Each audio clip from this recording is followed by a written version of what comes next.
make it specific, yeah. How do you practice leaving gaps in your solos? Silence. Just stop playing.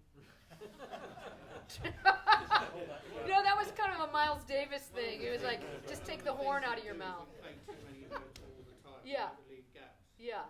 Well, I mean, there is a way that you can practice that, but I mean, I don't think it's very interesting. Okay, as a practice texture, if I took.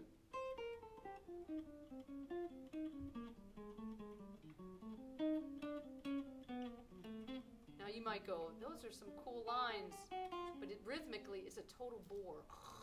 Because you know what? You know what I'm going to do. I'm going to go, what fun is that? To me, the fun of listening to a great solo is that thing. You don't know what they're going to do and where they're going to place it. And that's the fun thing for me as an improviser. It's like a very fun game of chess with a really high-level player. That's really what we're doing when we're playing. Because if you know what I'm going to do, why are you going to listen to me? You can walk out after the first chorus and go, I know what she's going to do. She's going to go da da da da da. But if I go da da ba da ba do da da ba do da da, but you're like, what are you going to do next? So to me, that space lets Paul in if he wants to answer me or do something, and it lets you in to go, because I want you to listen to me. So I got to leave that space to let you in there to listen. So you can think of it that way. But so on a practice texture, it is important. Now, I do practice like this, and most of my friends could play. We'll practice like just playing an eighth note texture. Like, can you do that? Connect everything.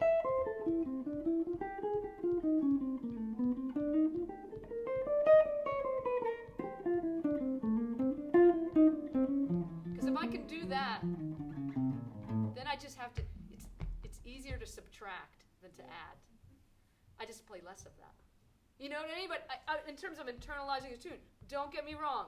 I do spend a lot of time just playing eighth notes so that I'm responsible. This is another thing. I have to take responsible for every beat and every chord when I'm playing.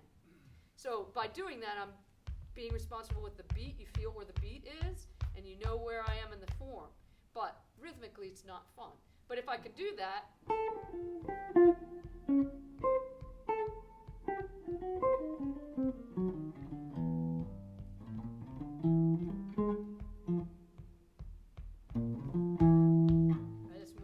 But Pat Martino, one time I hung out with him, and he said, he has a tune called The Great Stream, and I always wondered if, I'll ask him sometime if he means this.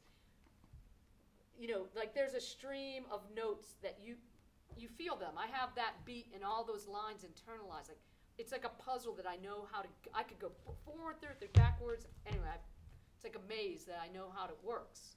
And then I just choose the notes that I want out of it. But I'm still feeling that pulse all the time. So even if I'm not playing every part of the pulse, I'm feeling it.